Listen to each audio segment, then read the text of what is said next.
Bom dia, pastor, Clara, Denis, Priscila, Áurea, glória a Deus. Amém, que benção esse momento de louvor, né? Muito gostoso, muito bom, muito bom. Obrigado, Cezinha, Pri, Bebel, por esse tempo que a gente pôde louvar junto, glorificar o Senhor junto. Eu peguei aqui o computador, abri o WhatsApp no computador para poder acompanhar as letras, né? Foi uma delícia. Eu falei, a hora que eu vi os louvores que ia ser, eu falei, não, eu tenho que dar um jeito, porque não tinha como, né? Ver no celular. Fui lá correndo, rapidinho, peguei o computador, liguei e deu tempo, graças a Deus. No primeiro hino eu cantei na harpa. Graças a Deus. Irmãos, vamos glorificar o Senhor nesse momento, vamos orar, né? Fazer um momento de intercessão agora.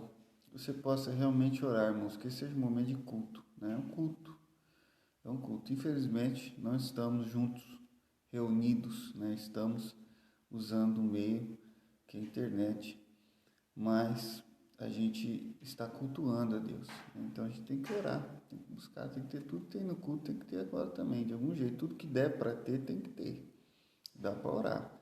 Então, prepara aí seu coração nesse momento, né? Tira as distrações aí de perto que você está agora nesse momento, feche seus olhos, vamos orar, vamos interceder. Primeiro de tudo, eu gostaria que a gente orasse nesse momento pelos que ainda estão sofrendo, aqueles que ainda estão enfermos, né, com essa doença, tanto na igreja nossa, como nas demais igrejas, quanto no país, né, que a gente possa estar orando nesse momento, para que o Senhor venha acudir os nossos irmãos brasileiros que estão sofrendo com essa enfermidade e com outras enfermidades também que não desapareceram, né, irmãos? Eu sei que ninguém mais fala nelas, mas elas ainda estão aí. As outras doenças, tem pessoas que têm outros problemas de saúde. Então, vamos estar orando pelas doenças nesse momento, irmãos.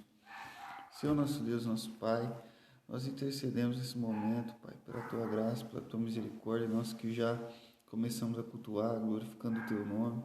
Te agradecemos pelo tempo que nós tivemos de louvor, Pai, agora. E nós queremos pedir, meu Deus, nesse momento, para aqueles que estão enfermos, aqueles que estão doentes, desde a nossa família, ou entre os nossos amigos, ou entre os nossos irmãos, na nossa igreja, talvez alguns que a gente sequer saiba, meu Pai. E nós sabemos, meu Deus, que estamos vivendo um momento muito difícil, meu Pai, mas que o Senhor está conosco. O Senhor venha pôr a Tua mão sobre a vida daqueles que estão sofrendo com essa doença, aqueles que estão na UTI, que estão, meu Pai, internados, aqueles que estão com medo de ir no hospital, meu Pai, aqueles que estão com câncer, que estão, meu Pai, com outras doenças, meu Pai, que estão precisando de uma cirurgia e está tudo travado, meu Pai, que o Senhor, pela Tua misericórdia, venha derramar a Tua graça, Senhor, sobre a vida da Tua igreja, do Teu povo, para que nós possamos vencer esse momento de tribulação. Senhor, meu Deus, que nós venhamos sobreviver, meu Pai, essa terrível, meu Pai, distração que está vindo sobre nós, porque essa é a verdade, meu Pai. Essas coisas estão vindo, nos impedindo, às vezes, até de ver outras coisas mais importantes. Meu Pai, quantos no nosso meio estão entrando em depressão, tendo pensamentos suicidas, talvez não na nossa igreja, talvez em outras igrejas. Muitos, meu Pai, com síndrome de pânico, com ansiedade. Que o Senhor venha curar, que o Senhor venha sarar, que o Senhor venha pôr a Tua mão, fazer um milagre, meu Pai, nas nossas vidas, Senhor, nos proteger pelo Teu poder, pela Tua unção, pela Tua graça, nos cobrir com o Teu sangue, em nome do Senhor Jesus, ó Pai. Eu te peço para a honra e glória do Teu nome. Amém.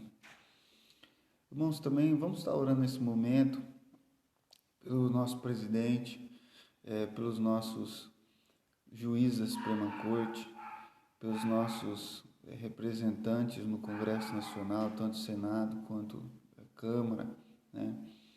Alguns ali nós sabemos que muito raros, mas alguns querem fazer a coisa certa, eles precisam especialmente de oração, esses que querem fazer a coisa certa. E aqueles que querem fazer a coisa errada também precisam de oração, porque a Bíblia manda a gente orar por todos eles, não é só pelos que são bons, né? Mas também pelos que são ruins. é nosso dever de orar por eles, que o Senhor dê sabedoria, que o Senhor abra os olhos deles, que o Senhor conceda arrependimento, que o Senhor conceda o coração mole, quebrantado, para que eles venham se arrepender dos males, dos roubos, das corrupções. E então nós precisamos orar, irmãos, nós precisamos orar, não só por aqueles que nós gostamos, mas também por aqueles que nós desprezamos, porque são desprezíveis, não é? É verdade? A gente tem que orar por eles. O Senhor Jesus pode converter eles, o Senhor Jesus pode salvar eles, e eles podem ser transformados. E o Brasil precisa, o Brasil precisa. Nós precisamos de governadores, de prefeitos, de vereadores, de deputados, de todas as esferas, de juízes, né, todas as instâncias que sejam realmente convertidos e que temam a Deus. Então vamos aproveitar esse momento para orar por eles. Pai querido, nós intercedemos nesse momento, Pai, pela vida do nosso presidente. Senhor, que o Senhor tenha misericórdia, ajude a saúde dele que está com esse problema, meu Pai, resquício da Covid no pulmão dele. Senhor, guarda a vida dele. Em nome de Jesus, Pai, dá sabedoria para ele nas suas decisões, Senhor, como presidente. Que em nome de Jesus ele venha ser sábio, ele venha, meu Pai, ter temor de Deus, que ele não se venda, que ele não se engane, que ele não se iluda. Meu Pai, que ele tome decisões baseado no que é certo, de acordo com a palavra de Deus. Que ele possa, meu Pai, fazer o melhor para esse país. Que ele consiga, meu Deus, reunir votos suficientes para aprovar os projetos que são bons para o país. Senhor, em nome de Jesus, que se ele estiver fazendo alguma coisa errada, o Senhor venha trazer um arrependimento no coração dele, alguma coisa enganando o povo, que o Senhor venha trazer arrependimento ao coração dele, em nome de Jesus, Pai. Nós te pedimos, Senhor, que o Senhor, pela tua graça, pela tua misericórdia, venha abençoar grandemente a vida, meu Pai, do nosso presidente e também, Senhor Deus, dos seus ministros, meu Pai, e dos ministros da Suprema Corte. Nós pedimos que o Senhor venha abençoá-los também com arrependimento, com quebrantamento. Meu Pai, que os planos e projetos malignos venham ser frustrados de alguma maneira, que o Senhor converta o coração deles para que o nosso país possa ter paz. Meu Pai, não guerra, não conflito, não divisão. Meu Pai, não idolatria, mas amor verdadeiro pela palavra de Deus. Que o Senhor venha, meu Pai, colocar a tua mão na vida deles. Também, Senhor, nós pedimos, meu Pai, que o Senhor ponha a tua mão sobre a vida dos parlamentares, que o Senhor venha convertê-los, meu Deus, porque tantos interesses que podem ser tentações para eles, meu Pai, tantos compromissos, transigências que fizeram, que o Senhor venha abrir os olhos deles para que vejam a cegueira, o mal que estão cometendo, meu Deus, e que possam fazer a coisa certa. Que em nome de Jesus todo projeto maligno para destruir, para ir contra a tua palavra venha cair por terra, em nome do Senhor Jesus. Nós te pedimos, Senhor, para a glória do teu nome. Também tem misericórdia do nosso governador, meu Deus, que tem feito tanto mal nesse estado, meu Pai, que o Senhor venha abrir os olhos dele, que o Senhor venha tirar do coração dele, meu Deus, essas cadeias que prendem ele no engano, meu Pai, para que em nome de Jesus ele possa fazer a coisa certa, parar de brigar, meu Pai, com as outras instâncias de governo, Senhor, e fazer o que é melhor para o estado, não o que é melhor para ele ou para o partido dele. Senhor, meu Deus, e também os deputados, que muitos, meu Pai, poucos ali que estão tentando fazer a coisa certa, a maioria se entregou para fazer a coisa errada. Que o Senhor venha abrir os olhos deles, libertá-los, meu Deus, dessas trevas, dessa escuridão, em nome de Jesus, Pai. Que o Senhor dê ao teu povo paz no estado de São Paulo, paz no Brasil, paz em Campinas. Que o Senhor abra os olhos do nosso prefeito, que o Senhor transforme o coração dele. Meu Deus, ele que se diz evangélico, meu Pai, que ele possa, Senhor meu Deus, realmente tomar uma postura favorável com a palavra de Deus, em nome de Jesus, Pai. Nós te clamamos, Senhor, para a glória do teu nome. Senhor meu Deus, nós pedimos pelo Brasil para que haja paz, para que a tua igreja possa cultuar, possa servir o Senhor, para que os homens possam trabalhar, Senhor meu Deus, as famílias possam continuar suas vidas normalmente, em nome de Jesus, Pai. Como a tua palavra ordena, meu Deus, para que nós possamos ter uma vida sossegada, meu Deus, trabalhar com as nossas próprias mãos, em nome do Senhor Jesus. Amém. Irmãos, nós já oramos pelas autoridades e agora eu vou deixar aqui aberto para você colocando seu pedido de oração aí no comentário. E depois a gente ora, né, ao final da mensagem, a gente ora também pelos pedidos, tá bom? Irmãos, antes de entrar na palavra também, eu quero lembrar aos irmãos, se você separou o seu dízimo, sua oferta, depois você deposita na conta da igreja ou fala com a tesouraria e vê um jeito lá de fazer isso, tá bom? Deus abençoe sua vida, em nome de Jesus, graças a Deus a gente está conseguindo vencer esses tempos difíceis, mas tem sido difíceis, mas o Senhor está conosco. Irmãos, Jeremias, capítulo 26, sim, pastor, depois vamos orar também pelos aniversariantes, já coloca ele no final, a gente ora também pelos aniversariantes. Capítulo 26 de Jeremias, versículo 1 em diante. Amém? Essas são as palavras de Deus. No princípio do reinado de Joaquim, filho de Josias, rei de Judá, vê esta palavra do Senhor. Assim diz o Senhor: põe-te no átrio da casa do Senhor e dize a todas as cidades de Judá que venham adorar a casa do Senhor todas as palavras que eu te mando lhes digas. Não omitas nenhuma palavra sequer. Bem pode ser que ouçam e se convertam, e cada um do seu mau caminho, então me arrependerei do mal que intento fazer-lhes por causa da maldade das suas ações. Dize-lhes, pois, assim diz o Senhor: se não me derdes ouvidos para andardes na minha lei, que pus diante de vós, para que ouvisse as palavras dos meus servos profetas, que começando de madrugada vos envio, posto que até aqui não me ouvistes, então farei que esta casa seja como Siló, e farei desta cidade maldição para todas as nações da terra. Os sacerdotes, os profetas, todo o povo ouviram Jeremias, quando proferia estas palavras na casa do Senhor. Tendo Jeremias acabado de falar tudo quanto o Senhor lhe havia ordenado, que dissesse a todo o povo, lançaram a mão dele os sacerdotes, os profetas e todo o povo, dizendo: serás morto, porque profetizas em nome do Senhor, dizendo: será como Siló esta casa e esta cidade, desolada e sem habitantes. E ajuntou-se todo o povo contra Jeremias na casa do Senhor. Tendo os príncipes de Judá ouvido estas palavras, subiram da casa do rei à casa do Senhor e se assentaram à entrada da porta nova da casa do Senhor. Então os sacerdotes e os profetas falaram aos príncipes e a todo o povo, dizendo: este homem é réu de morte, porque profetizou contra a cidade, como ouvistes com os vossos próprios ouvidos. Falou Jeremias a todos os príncipes e a todo o povo, dizendo: o Senhor me enviou a profetizar contra esta casa e contra esta cidade todas as palavras que ouvistes. Agora, pois, emendai os vossos caminhos, as vossas ações, e ouvi a voz do Senhor vosso Deus. Então se arrependerá o Senhor do mal que falou contra vós outros. Quanto a mim, eis que estou nas vossas mãos. Fazei de mim o que for bom e reto, segundo vos parece. Sabei, porém, com certeza, se me matardes a mim, trarei sangue inocente sobre vós, porque esta cidade, sobre a cidade e sobre os seus moradores, porque, na verdade, o Senhor me enviou a vós outros, para me ouvirdes dizer-vos estas palavras. Então disseram os príncipes e todo o povo aos sacerdotes e aos profetas: este homem não é réu de morte, porque em nome do Senhor nosso Deus os falou.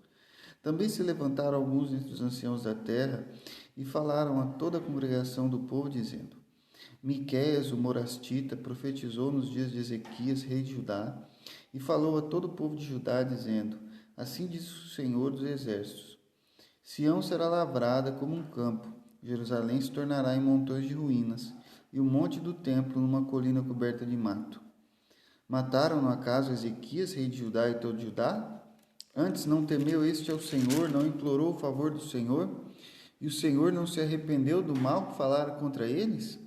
E traríamos nós tão grande mal sobre a nossa alma? Também houve outro homem, Urias, filho de Semaías, de Kiriat Jearim, que profetizava em nome do Senhor e profetizou contra a cidade e contra esta terra, segundo todas as palavras de Jeremias. Ouvindo o rei Joaquim, todos os seus valentes e todos os príncipes as suas palavras, procurou o rei matá-lo. Mas ouvindo isto, Urias temeu, fugiu e foi para o Egito. O rei Joaquim, porém, enviou a Eunatã, filho de Aquibor, ao Egito, com ele outros homens. Eles tiraram a Urias do Egito e o trouxeram ao rei Joaquim. Este mandou feri-lo à espada e lançar-lhe o cadáver nas sepulturas da plebe. Porém, a influência de Aicão, filho de Safã, protegeu a Jeremias para que o não entregasse nas mãos do povo, para ser morto. Pai, muito obrigado pela tua palavra. Que o Senhor venha abrir o nosso entendimento para recebê-la no nome de Jesus. Amém. Irmãos, nós estamos vendo aqui a história do profeta Jeremias. E Jeremias, quando chega no capítulo 23, ele volta algum tempo na história e conta que bem quase no começo do ministério dele, que era o início do reinado do filho de Josias, porque Jeremias ele profetizou por vários reinados, certo? Os reis morriam e Jeremias continuava lá. Então ele começou a profetizar no meio do reinado de Josias. Josias morreu, veio Joaquim, que era o filho dele. Ele continuou profetizando durante o reinado de Joaquim, né? Daí depois esse morreu e veio outro, ele continuou profetizando. Aí veio Zedequias, ele continuou profetizando. Aí Zedequias foi cativo, aí Jeremias também ficou em Jerusalém, depois o povo levou ele para o Egito. Então essa é mais ou menos o resumo, o panorama da história de Jeremias. Jeremias, quando ele proferiu essa profecia aqui, era no começo do reinado de Joaquim. Então vamos colocar aí assim entre 20 a 30 anos mais ou menos antes do dia que Jerusalém caiu mesmo, certo?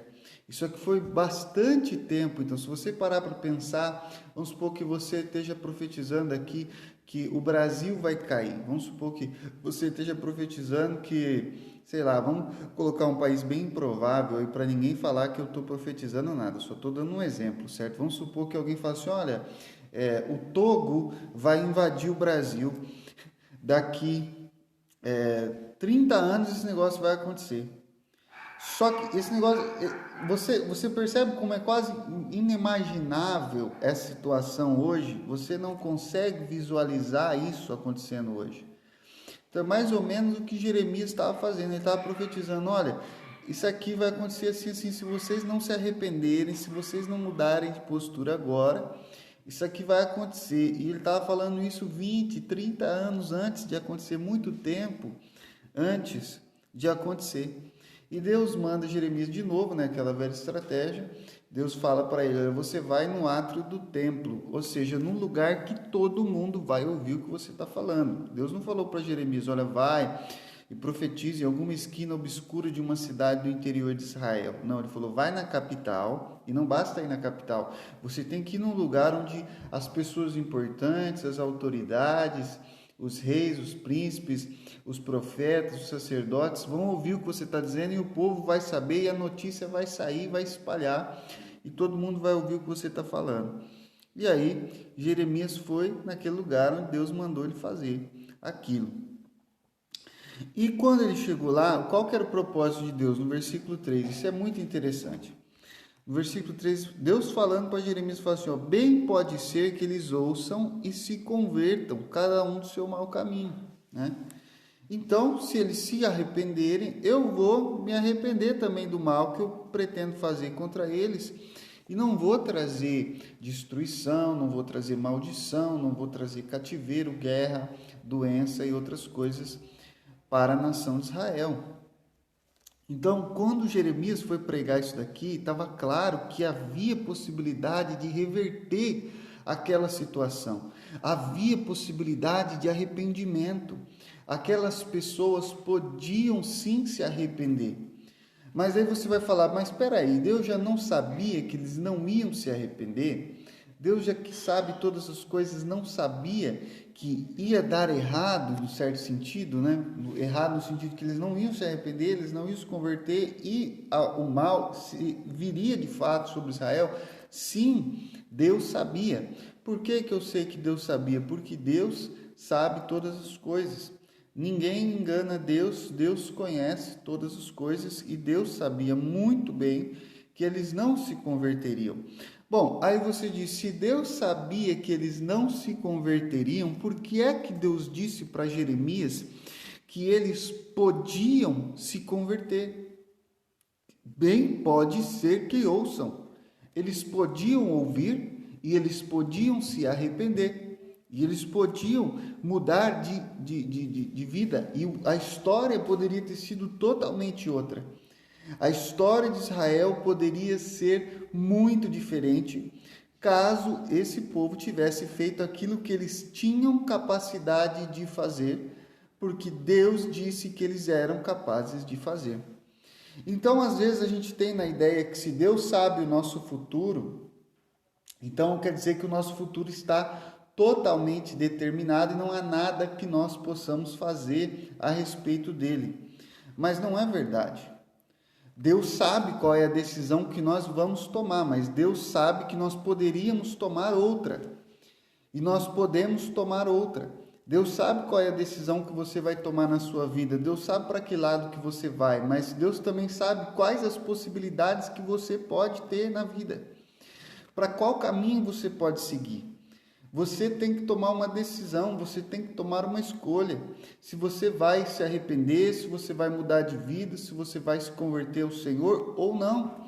Eles não estavam determinados a não se arrepender, eles não estavam determinados a não se converter, né? Deus sabia que eles não iam se arrepender, Deus sabia que eles não iam se converter, mas Deus sabia que eles podiam se arrepender e que eles podiam se converter. Então, meu irmão, você tem hoje escolha, como diz aquele louvor, né? Meu amigo, hoje tens a escolha, vida ou morte, qual vais aceitar? Amanhã pode ser muito tarde, hoje Cristo te quer libertar. Então, irmãos, essa é uma realidade. Você realmente tem a escolha. Você realmente existe essa escolha. Não é? O fato de que Deus sabe qual é a escolha que você vai fazer não significa que você não possa escolher. Agora, se você tomar uma decisão de não se arrepender, de não se converter, de continuar no seu caminho mal, você não vai poder colocar a responsabilidade em Deus, certo? Porque quem fez a escolha foi você. Foi você quem fez a escolha. Foi você quem tomou a decisão. Então a responsabilidade será toda sua. Mas só que se você pegar e se arrepender, isso não tira a glória de Deus, porque perdoar é uma decisão de Deus. Perdoar é uma decisão de Deus. Mudar a nossa vida é uma decisão de Deus.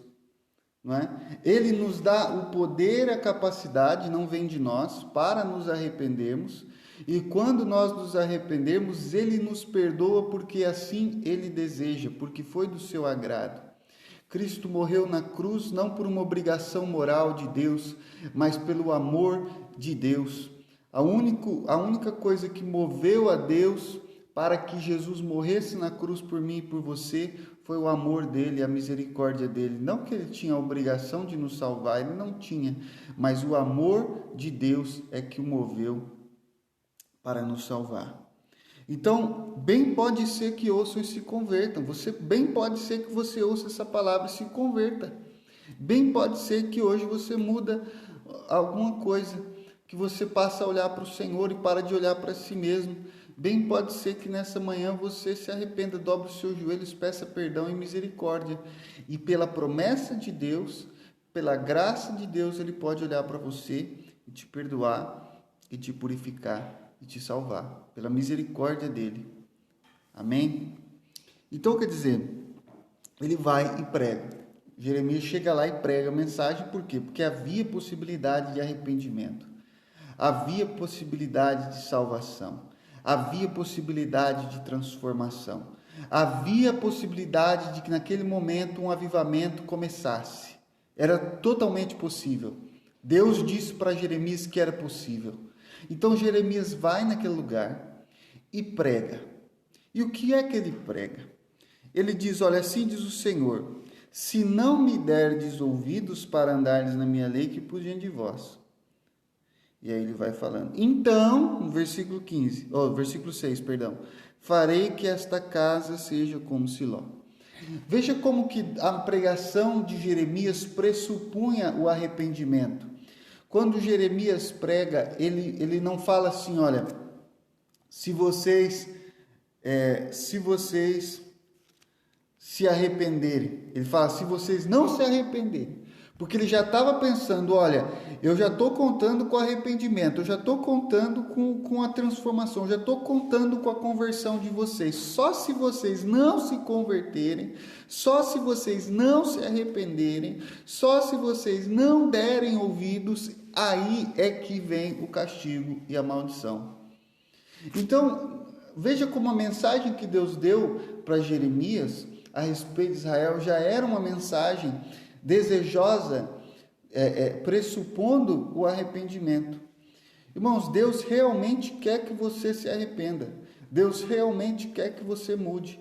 Deus realmente quer que você seja santo. A gente não pode achar que eu não estou conseguindo vencer o pecado porque Deus não quer me dar essa vitória. Ou eu não estou conseguindo me converter, me arrepender porque Deus não me quer na sua presença, ou Deus não me quer nos seus atos. A mensagem de Deus para você já está vindo pressupondo que você se arrependa, pressupondo que você vai mudar, pressupondo que você vai receber a graça de Deus, que você vai aceitar a salvação. Se vocês não aceitarem, é aí que vem o problema, né? Porque a graça já está vindo, a misericórdia já está vindo. E ele fala, eu vou fazer, se vocês não receberem, eu vou fazer com vocês como eu fiz com Siló. E o que é Siló? A gente ouve muito pouco sobre Siló. Mas quando Josué conquistou, junto com Israel, a terra prometida, o lugar que foi escolhido para instalar o tabernáculo era uma cidadinha chamada Siló. E Siló era, vamos dizer assim, a Jerusalém por muito tempo em Israel. Foi 100, 200, 300, quase 400 anos ali ou mais, em que o povo ia adorar não em Jerusalém, mas em Siló. O que aconteceu? O povo ficou naquela, desvia, aí converte, aí desvia e converte, aí vai, aí volta, aí é santo, aí é profano, aí é crente, aí é descrente. Ficou naquela, sabe?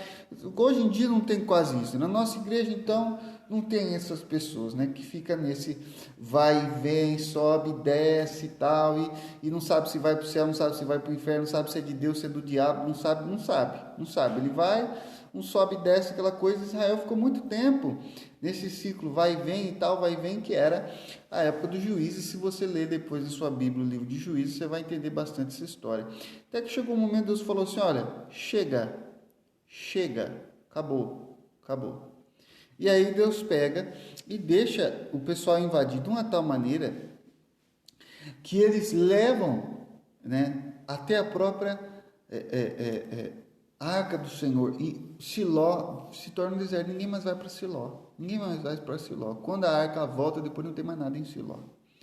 Então, Deus fala assim para eles, olha, vocês estão achando que não, porque a gente agora tem um templo em Jerusalém, nós adoramos no Monte Sião, o nosso templo é coberto a ouro, todo bonito, cheio de, cercado por uma cidade com muralhas, um exército protegendo, o prédio é tudo feito de pedras, isso aqui ninguém vai derrubar isso daqui jamais, mas não estavam preocupados em realmente ser fiéis a Deus e adorá-lo e servi-lo e não servir os falsos deuses. A vida deles não coadunava com aquela aparência, com aquela propaganda que eles tinham no templo. Então Deus fala para eles, vocês não pensem que porque agora vocês têm um templo tal, que está em Jerusalém, feito de pedras, coberto de ouro, bem protegido, com muralhas. Não, eu vou fazer disso aqui igual eu fiz com Siló. Vocês param com esse negócio aí de vai e vem, vocês param com esse negócio aí de sou crente não sou, sabe? De sirva a Deus não sirvo, de Deus às vezes, diabo às vezes, o diabo de vez em quando, Não, parem com isso aí, que vai chegar um momento, se vocês não pararem, que esse templo aqui vai ficar igual Siló, deserto. Ninguém vai ligar para isso daqui. Isso aqui não vai trazer salvação para vocês. O que vai trazer salvação é se vocês realmente se converterem e se arrependerem. E aí, o que aconteceu? Ele estava lá pregando, Jeremias pregando essa mensagem no átrio do templo.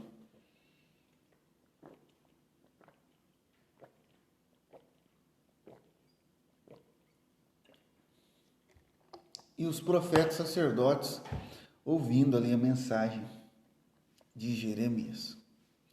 Quando ele termina de pregar a mensagem, o pessoal cerca ele, né?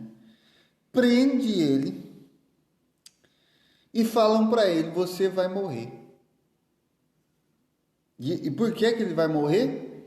Porque ele profetizou em nome do Senhor, dizendo que Jerusalém vai ser destruído, o templo vai ser derrubado. Agora perceba a questão aqui, que desses profetas e sacerdotes, quando eles decidiram prender Jeremias, eles não decidiram prender Jeremias porque Jeremias havia profetizado uma mentira ou uma falsidade. A questão se a profecia dele era verdadeira ou falsa não entrou na discussão. Não era para eles um problema se a profecia fosse verdadeira. Não, Jeremias, nós vamos te prender porque você falou em nome do Senhor uma mentira. Não tinha problema. Se Jeremias mentisse em nome do Senhor, né, usando o nome de Deus para profetizar uma mentira, esse pessoal não ia fazer nada com Jeremias. O problema para eles não era uma questão de verdade.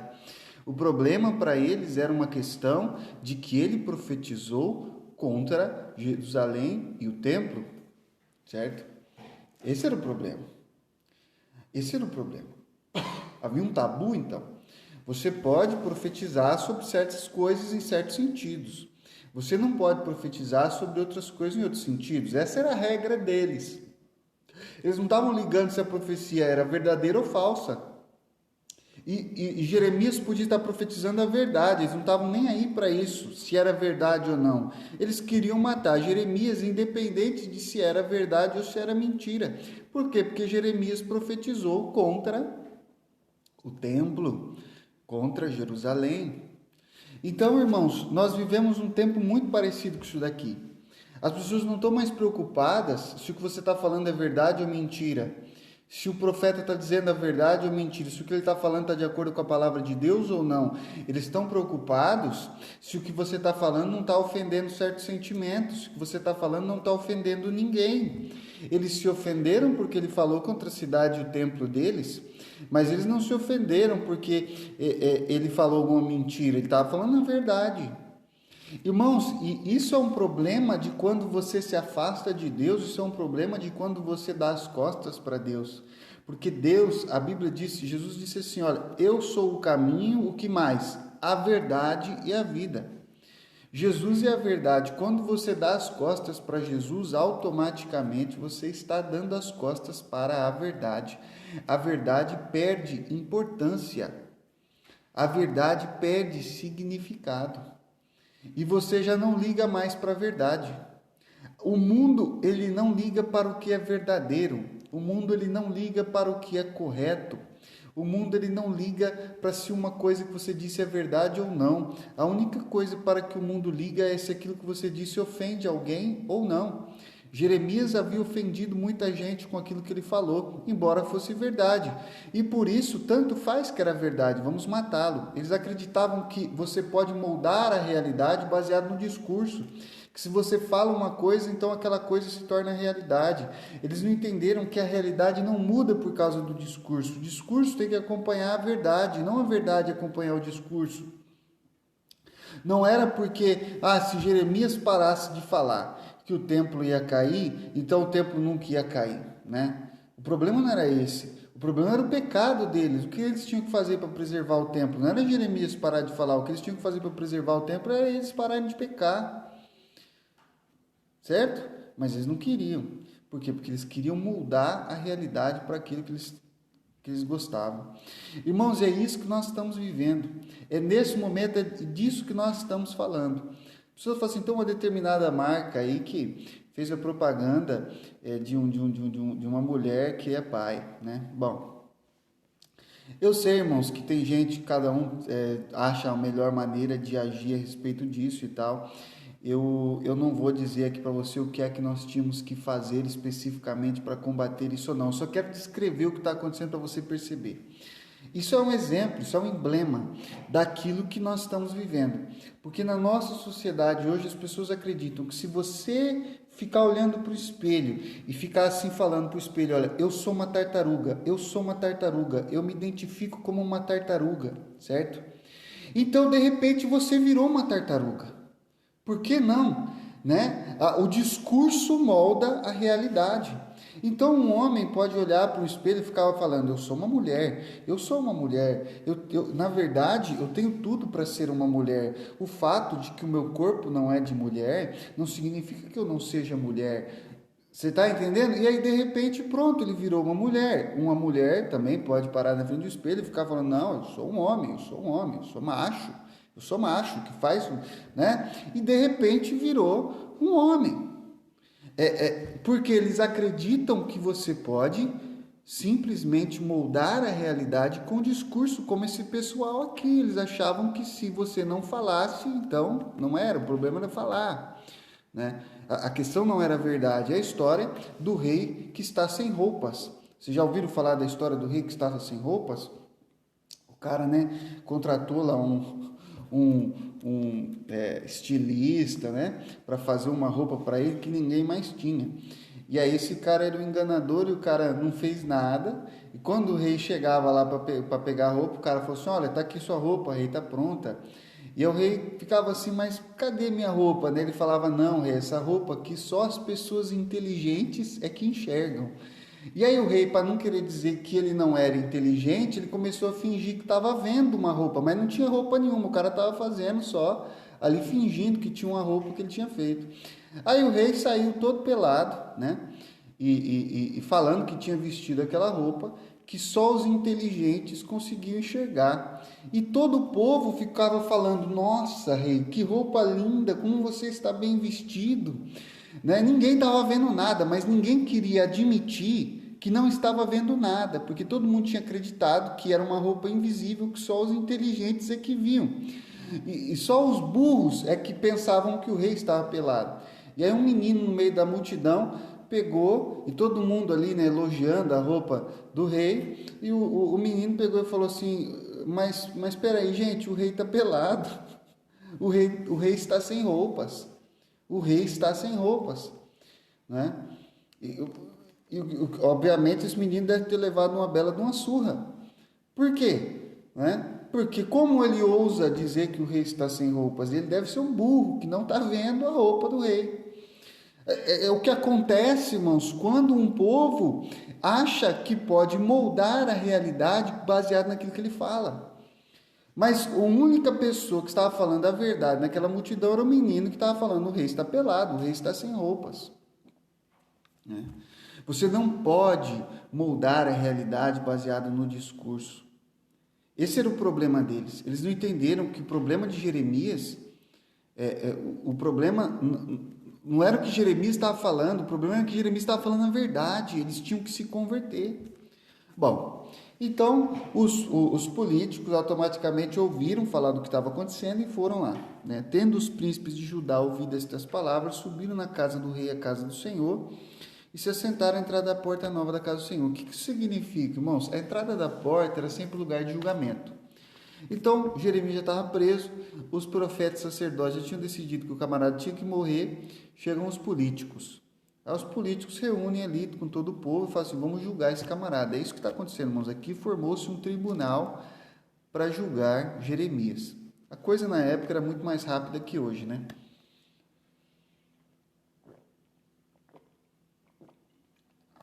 Quando hoje você para ser julgado, você vai esperar aí, sabe lá Deus quanto tempo?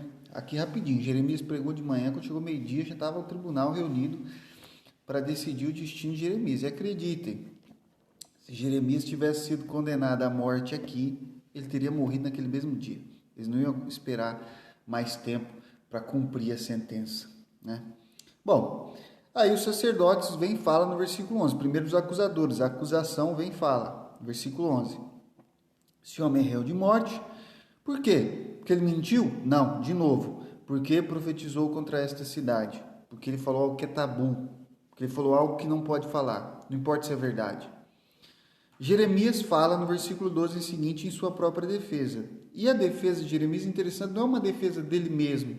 Ele não tenta se defender, ele não tenta se livrar da pena que eles queriam aplicar sobre ele. Ele tenta defender a pregação dele. Ele defende aquilo que ele pregou. O Senhor me enviou a profetizar contra esta casa e contra essa cidade. Gente, eu só falei aquilo que Deus me mandou falar. Se vocês não gostaram, versículo 13, basicamente o que ele está falando no versículo 13 é: se vocês não gostaram do que eu acabei de falar, é simples, emendem o seu caminho, parem, mudem o seu comportamento, se arrependam, e o Senhor não vai trazer o mal sobre vocês. Agora no versículo 14, quanto a mim, se vocês quiserem me matar, me matem. Mas, no versículo 15, se vocês me matarem, saibam que vão trazer sangue inocente, porque eu só estou trazendo o recado. Eu só estou pregando aquilo que Deus me mandou pregar. Irmãos, e os príncipes e todo o povo disseram que aos profetas e sacerdotes: esse homem não é réu de morte. Então, ali começou a sentença.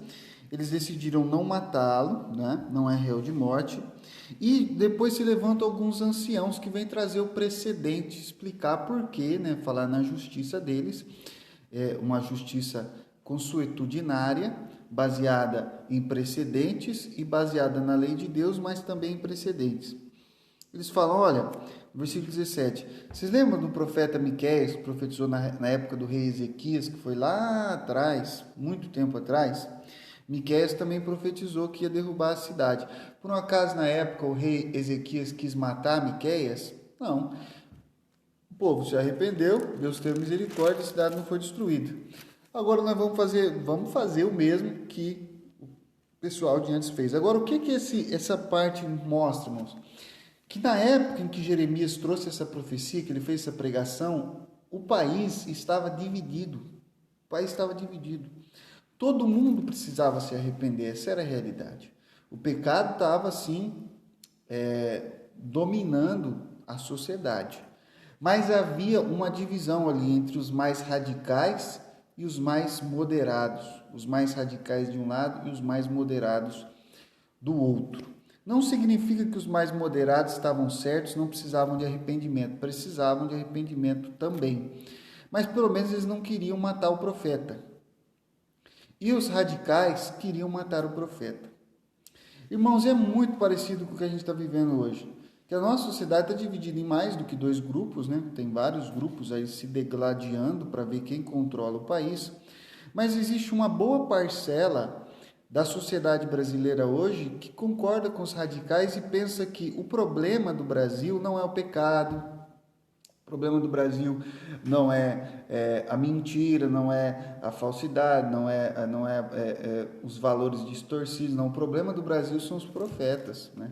São esses profetas que ficam falando essas coisas e nunca desistem de falar, né, que casamento é um homem, uma mulher, que homem é homem, mulher é mulher, que você não pode ser uma tartaruga, você não pode ser um passarinho, você não pode ser um tigre, você é um ser humano.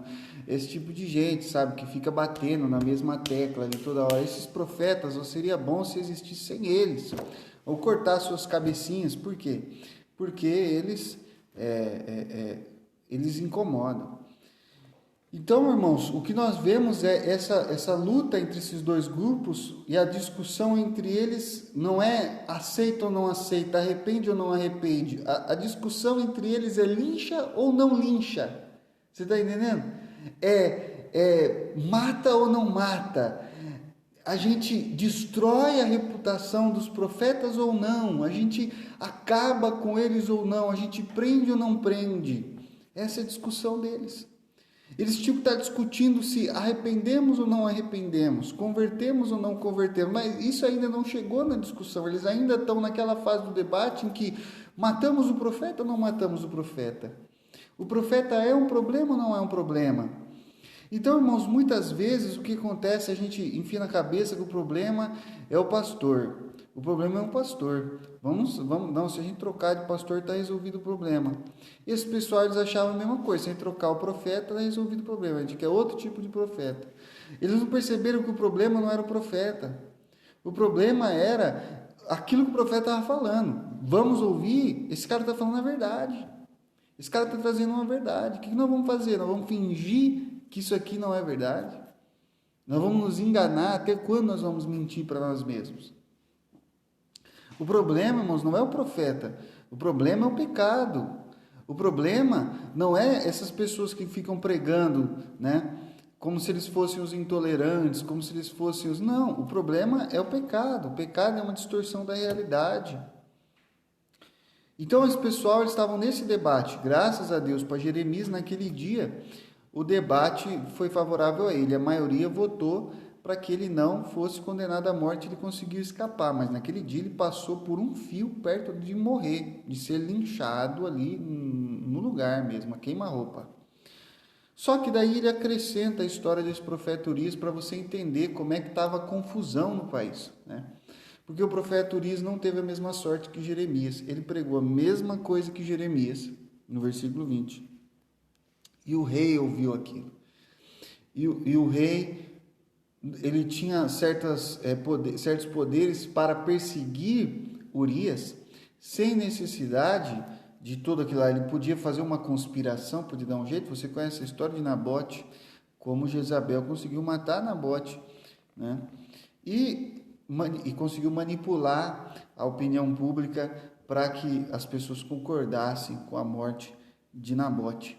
E aqui o rei ele fez isso com Urias, e Urias fugiu para o Egito. Aí o rei mandou os seus agentes secretos irem lá buscar ele, trazer ele, e ele foi morto e enterrado com a plebe, né? E Jeremias conseguiu escapar pela influência de Aicão, que era alguém lá dentro da corte que tinha influência, que tinha voz e que conseguiu interceder para que o rei não fizesse a mesma coisa, não conspirasse para matar Jeremias. Jeremias conseguiu escapar. Talvez até porque Aicão dava a dica para Jeremias: olha, Jeremias, estão te esperando em tal lugar, foge para tal lugar. Eles já descobriram onde é que você está, foge para outro lugar. Não sei, estou conjecturando aqui. Mas por causa desse Aicão, Jeremias conseguiu escapar. Irmãos, e tudo isso por quê? Por causa de um profeta. Por causa da profecia de Jeremias. Irmãos, isso fica muito no meu coração. Às vezes a gente pensa assim: poxa Deus, será que vale a pena essa luta toda para pregar a tua palavra, para falar a coisa mais óbvia para um povo que parece que tem a cabeça de pedra, né? Se ser pastor nos dias de hoje no Brasil, irmãos, é uma tarefa bem complicada, bem complicada. Vou dizer a verdade para vocês, não é? Porque você tem que convencer as pessoas que o ar se respira e a água se bebe, né? É bem complicado. Mas será que vale a pena? E isso, irmãos, mostra pra gente como vale a pena. Se você só está falando aí, né? Falar não vai resolver, será? Será que não vai resolver? Porque se era tão inútil o trabalho de Jeremias, por que é que o pessoal tinha tanto trabalho em querer matar Jeremias? Calá-lo, fazer com que ele parasse de falar. É porque não era inútil, é porque a mensagem precisava ser pregada, é porque Deus quer que a verdade seja dita. A verdade vai estar sempre aí, ela é inescapável. Não importa quantas camadas de mentira você coloque sobre a verdade continua lá, ela não vai desaparecer. Homens sempre serão homens, mulheres sempre serão mulheres. A água vai continuar sendo bebida e ar vai continuar sendo respiração. Pronto, isso não vai mudar, isso não vai mudar. 2 e 2 continuam sendo 4, não importa, irmãos, qual a filosofia, qual a ciência, qual o blá blá blá que vão inventar da próxima vez, 2 e 2 vão continuar sendo 4. Mas Deus quer que isso seja dito, Deus quer que isso seja falado. Por isso, irmãos, nós temos que fazer a voz. Talvez você não seja o profeta, talvez você não seja o Jeremias que vai lá no átrio do templo pregar, mas você pode ser o Aicão que ajuda. Você pode ser um dos votos favoráveis que salvaram a vida de Jeremias ali no meio do povo. Você pode interceder, você pode orar, você pode ajudar. O nosso país precisa muito de oração, irmãos, precisa muito de oração. A igreja precisa muito de oração. Nós estamos sendo atacados no mundo todo e no Brasil também não é exceção. O Brasil está dentro da regra. Estamos sendo atacados do mesmo jeito aqui. Então, irmãos, é o momento de nós realmente entrarmos em oração, entrarmos em jejum, pregarmos, se você tem esse chamado, esse dom, pregar publicamente, falar a respeito da verdade do Evangelho, falar a verdade, né? E ver o que Deus vai fazer. Porque bem pode ser, vamos lembrar do versículo 3, bem pode ser que eles se arrependam, bem pode ser que eles ouçam e que eles mudem, bem pode ser, Deus ainda pode fazer. Pai, muito obrigado, Jesus, muito obrigado pela Tua palavra, pelo Teu Evangelho, pelo Teu amor. Pai, porque o Senhor é um Deus que perdoa, um Deus que salva, um Deus que cura, um Deus que liberta. Pai, nós precisamos do Teu amor, da Tua graça, do Teu Evangelho. Enche-nos, ó Deus, do Teu Espírito Santo, Pai, da Tua palavra. Fala ao nosso coração, Senhor. Fala ao nosso coração. Pai, nos ajuda, Senhor, meu Deus, sermos realmente fiéis, sermos profetas fiéis durante esses tempos difíceis que estamos vivendo. Nos ajuda, meu Pai, a não nos enganar, a não nos deixar, meu Pai, deturpar pelo inimigo, por suas hostes. Pai, em nome de Jesus, que a Tua igreja seja forte, seja firme, seja abençoada, que o Teu povo, meu Pai, possa se fortalecer no Senhor. Nos ajuda, meu Pai, a nos arrepender dos nossos pecados, a nos converter, a olhar para o Senhor e a aceitar a verdade como ela é. No nome santo de Jesus, amém e amém, Jesus. Aleluia. Irmãos, eu não sei aqui os pedidos de oração, deixa eu ver que os pedidos de oração que tem aqui. Eu sei que tem 2 aniversários que colocaram aqui, mas não sei se tem mais. Tem o Pedro, aniversário do Pedro, da Clara, que foi dia 31 agora, né? Vamos orar pelos aniversariantes. Vamos ver aqui. O que mais?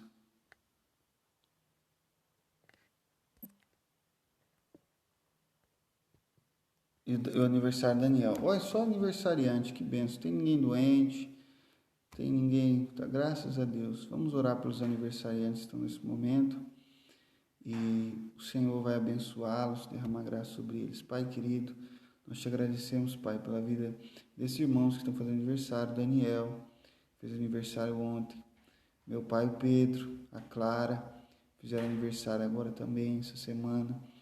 Pai, que o Senhor venha abençoá-los, que o Senhor venha derramar a Tua graça sobre eles, que o Senhor venha abençoar a sua saúde, sua vida espiritual. Meu Pai, o seu coração, a sua fé, que seja fortalecida no Senhor, e que eles possam, meu Pai, honrar o Senhor com tudo que fizerem para a glória do Teu nome, Pai. Que o Senhor guarde eles de todo mal, de toda enfermidade, de todo acidente, de todo homem sanguinário. Que o Senhor abençoe, meu Pai, em tudo que eles colocarem em suas mãos, que eles possam fazer para a glória do Teu nome, buscando sempre Te honrar e Te exaltar em todas as coisas. No nome santo de Jesus. Amém e amém. Agora apareceu os pedidos, olha lá, tem mais pedido. Um amigo da Aline que sofreu um acidente de moto. Os meninos da Fundação Casa e a família da irmã Cida. E uma família vizinha do pastor João. A esposa morreu de Covid com 47 anos. Meu irmão. É difícil, deve ser muito triste, né? Vamos orar por consolação para essa família. Em nome de Jesus. Pelo amigo da Aline, pelos meninos da Fundação, a família da irmã Cida e a família que perdeu a mãe, 47 anos de Covid. Pai querido, nós oramos nesse momento, Pai, por esse amigo da Aline. O Senhor tenha misericórdia. O Senhor derrama a Tua graça sobre a vida dele. Pai, que o Senhor venha ajudá-lo na recuperação. Meu Pai, não sei se ele está em risco de vida, mas se ele estiver, eu peço, preserva a vida dele, Pai. Senhor, ajuda esse jovem para que ele possa realmente servir o Senhor ainda há muito tempo, que ele possa, meu Pai, honrar o Senhor com os próximos dias de sua vida, em nome de Jesus, ó Pai. Pai, coloca os ossos no lugar, coloca, Senhor meu Deus, em nome de Jesus, os músculos no lugar. Restaura, meu Pai, a saúde do Teu filho. Senhor, meu Deus, nós clamamos também pelos meninos ali da Fundação Casa, que o Senhor venha salvá-los, libertá-los, transformá-los. Meu Pai, que a palavra possa ter um efeito poderoso no coração deles. Produz um arrependimento, meu Pai, uma fé verdadeira, genuína no coração desses jovens. Que eles possam, Senhor, meu Deus, realmente buscar o Senhor. Que o Senhor tenha misericórdia também, meu Pai, da dona Cida e da sua família. Que o Senhor venha transformá-la, que o Senhor venha fortalecê-la, que o Senhor venha enchê-la com graça. Meu Pai, que ela venha realmente te buscar, meu Pai, ela e toda a sua família, e buscar servir e honrar e bendizer o Teu nome em todas as coisas. Meu Pai, que não falte nada na sua casa, principalmente, meu Deus, que não falte a paz, que não falte, meu Pai, aleluia, o temor de Deus. Senhor, nós pedimos para essa família que está enlutada, que o Senhor derrame da Tua graça, que o Senhor venha consolar. Meu Pai, porque o Senhor decidiu levar a esposa, meu Pai, e que o Senhor venha, meu Deus, agora de uma forma gloriosa, abrir os olhos dessa família, que eles possam contemplar a eternidade, olhando, meu Pai, para a perda da sua esposa, que eles não venham perceber apenas a falta que ela vai fazer no tempo, mas a realidade que ela está vivendo agora na eternidade. Em nome do Senhor Jesus, Pai, que o Senhor venha trazer consolo para esta família. Ah, Senhor, em nome de Jesus, Pai. Também oramos pela irmã Claudete, Pai, que está isolada, que o Senhor venha guardá-la, meu Pai, que o Senhor venha ajudar a sua saúde, que não falte nada na sua casa, que o Senhor enche ela com paz, com graça, com misericórdia, livre-la de todo mal, em nome do Senhor Jesus, Pai, e abençoa a vida da irmã Claudete, Senhor, da sua filha, do seu neto, pela Tua graça, meu Pai, que naquela casa reine a Tua paz, no nome santo de Jesus, Pai. Ajuda o Teu filho a se recuperar, Senhor, meu Deus, tão logo quanto possível, no nome santo de Jesus. Amém e amém. Amém, irmãos, que Deus abençoe sua vida, que você tenha um domingo abençoado, que você possa aproveitar esse domingo, adorar o Senhor ainda mais e buscar a presença do Senhor, meditar na palavra do Senhor. Um grande abraço, que o amor de Deus, a graça do nosso Senhor Jesus Cristo, a doce comunhão e a consolação do Espírito Santo seja com todos, todos digam amém.